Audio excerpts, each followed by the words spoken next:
Alright then, I just got done watching the latest episode of Erased. There's quite a few twists and turns in this episode, so if you haven't seen it, I definitely would recommend watching it first if you're into this series, but yeah, here we go. So the episode opens up with Sotaro is at home, and he says to his mom, "Mom, can I have some money to go to the museum? That's okay."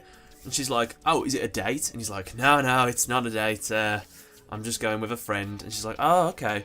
Because if it was a date, I'd definitely give you the money for it. And he's like, it's a little bit of a date. His plan is he's trying to take Hinazuki to the museum so that she won't be alone, so that he's with her, so he knows that she's not going to get kidnapped, and he's going to ask his friends to come with him, but they kind of did the bro thing where they're like, we're all busy, so you have to go with her alone. I really like it because it happens quite a few times in the episode where his past self and his future self sort of think and say the same thing, and it always comes straight out. Because I like it, because it's kind of like, I don't know, they're like in sync together, they both think it, but the sort of adolescence in him doesn't mind saying it out loud because that's what being an adult's like, whereas being a kid you kind of keep those things to yourself. That's how I kind of see it, sort of thing. It just might be like verbal diarrhea, like one of these things about being in the past in your future self's mind and past body. The example in this is when all his friends say that they can't make it to the museum, and Hinazuki comes over and goes, "Is everything alright?" He says, yeah, everything's alright, it's just I told them all that we was going on a date together later, and they're like, oh. And it happens again a bit later where he's just sitting next to her and he's looking at her and he goes, "You're really pretty today." And everyone in the class is like, eh?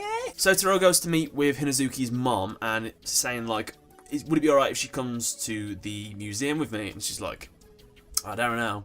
There's no adults there. How am I supposed to know to trust just you two little kids? Who's going to take responsibility and everything? It's like, don't worry, she can come with me. It's like a learning experience. And she's like, oh, she can learn at home. She doesn't need to go. And she turns to Hinazuki and she says, "Do you want to go?" And she sort of nods like this. And she can see the anger in her face. And she actually goes to slap her in front of the kid, who kind of hinted at why he wanted to take her away because of like the abuse kind of thing. And as he gets to this, Satoru's mom steps in, catches her arm. She's like, "What are you doing?" She's like, what are you doing here?" She's like, "Oh, yeah, she can go, whatever. Come on in.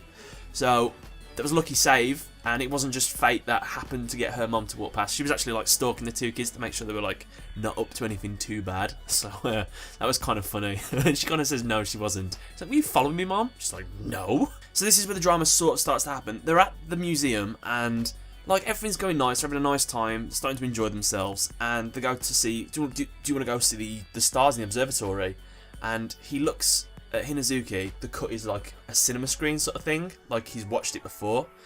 And the first thing I thought was deja vu, and he himself actually says, "This seems like deja vu." To be fair, I've come here a lot, so maybe I'm thinking the same thing. And then later he's in the hallway, and he sees her down the hallway, and she turns to him, and he's like, I've seen this before. And she says, "Is this the kind of place where all manga lovers are, sort of thing? Where this is where they go? Is this what something manga lovers do?" And he says it at the exact same time as her, and he thinks, "This has happened before. This I remember now.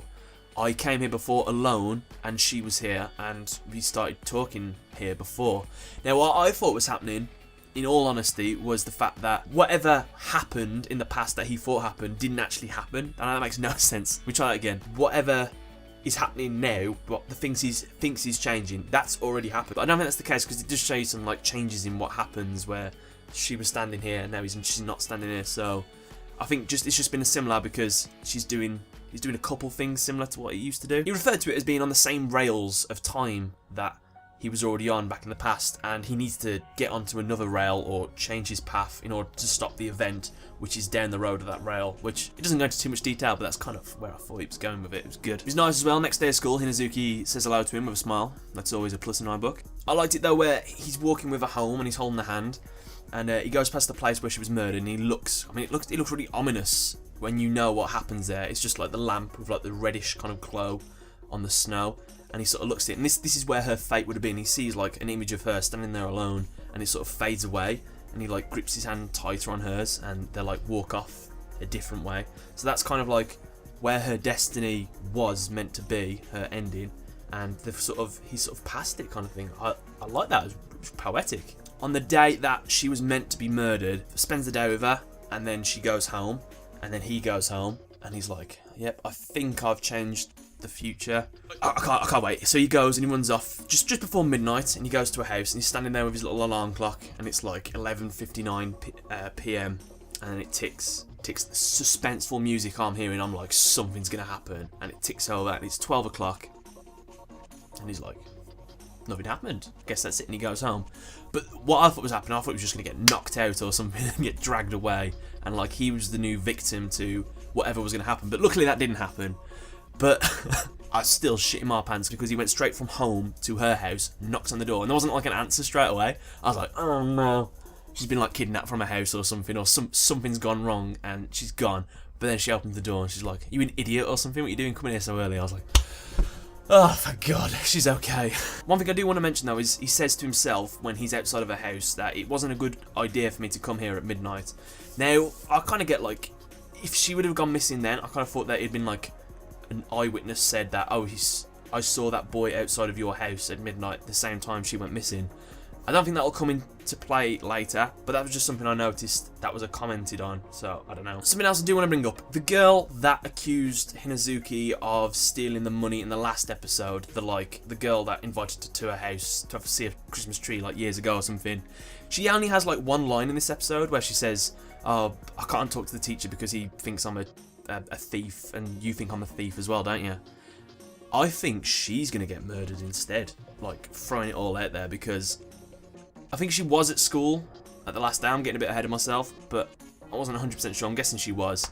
I don't know, it's just something like odd when the sort of like she's getting a bit of attention now, but I don't know, I might be looking into that a bit too much. But this day is actually both Hinazuki's and Satoru's birthday, and they both come back to his house after having like a little tiny bit of detention kind of thing, which is all a ruse, which the children asked the teacher to do for them kind of thing. And when they come home, they got all these party poppers, and they have a party and everything. And Satoru's remembering that last time he was here, he came home by himself, he bought loads of sandwiches, and I think only he ate some sandwiches, and there was loads of sandwiches left over. But now he's got all these friends, and Hinazuki's here, and they ate all the sandwiches, and they had a great time. And Hinazuki says that she did have a present for him, but she wasn't able to finish it in time because they were out all night together, which she gets upset about. And Satoru gives her some slippers that he's bought her, and she gets upset because it's probably like the first gift she's ever had in a long time. And she promises to him, she says, I promise you that I will give you your present tomorrow. And as soon as she said that, that's alarm bells ringing for me. I've watched a lot of shows in my past. If anyone promises they're going to do something, they're not. Because what will happen is she's going to get kidnapped, or she's going to get murdered, and she won't be able to fulfill a promise, and he's going to have to find out what she was going to give him, and then she'll be like, oh, this is beautiful. And it's just how writing works. You say you're going to do something, you make a promise, which is unbreakable, and then you just shit on it. So I knew as soon as she said that, something was going to go bad a bit later. And so what happens, it's the next day, he's overslept because he was so happy everything's gone well, and he gets to school, he's like, I'm sorry I'm late, and the teacher's like, don't you worry, you made it just in time, I was about to mark you as absent. So I guess that means that only Hinazuki is late for school, and the look of awe on his face, he's like, no. So it ends there with Hinazuki not being at school. I don't think the worst, I think she's okay. Just a few things I want to point out. Teacher was a little bit suspicious in the episode because you can see how he's really close with all his students, all the students like him, and then you can see he's getting letters saying, oh, the polar bear ate the teacher or something, and he circles it in red, which maybe he's marking his target like that, like, ooh, I didn't like her story, let's kill her. So yeah, teacher's still suspicious. Why was the mom out so much? She was like walking around in like she was all dressed up. Maybe she was going to go meet the teacher. Maybe she wants her daughter dead and she's asking the teacher to do it. Maybe that's why she goes meet him. Because you see her, she's somewhere in like, the background kind of looked like the school. Maybe she's meeting the teacher there. That's another of my theories. So the mom and the teacher are working together. But I don't know, we'll have to see. None of the kids, like, we never saw who that kid was who was talking to the teacher as well with the like sinister look on his face. So I don't know which one of the kids that was, but that had nothing to do with this episode at all. I'm kind of hoping that something good will happen in the next episode where he just runs straight from class or something and he goes to a house and she's there for God knows what reason. But I don't want to be a dick, but I kind of hope that other girl dies instead. In fact, no, I don't want anyone to die because that feels like he's failed the mission. Like, no one can die in this new future he's trying to create. So, yep, that is pretty much it. Anything else I could talk about is just going to be theories, and you don't really want any more theories in a review video. I just want you to let you know that this episode is really good. That was my thoughts on the episode. Let me know what you guys thought. Let me know some of your theories as well. What did you think of my mom-teacher working together to kill their daughter because she hates having a kid and that's why she beats her and stuff. Do you think that Satoru could actually get blamed for the murder by his involvement in how close he's getting to her?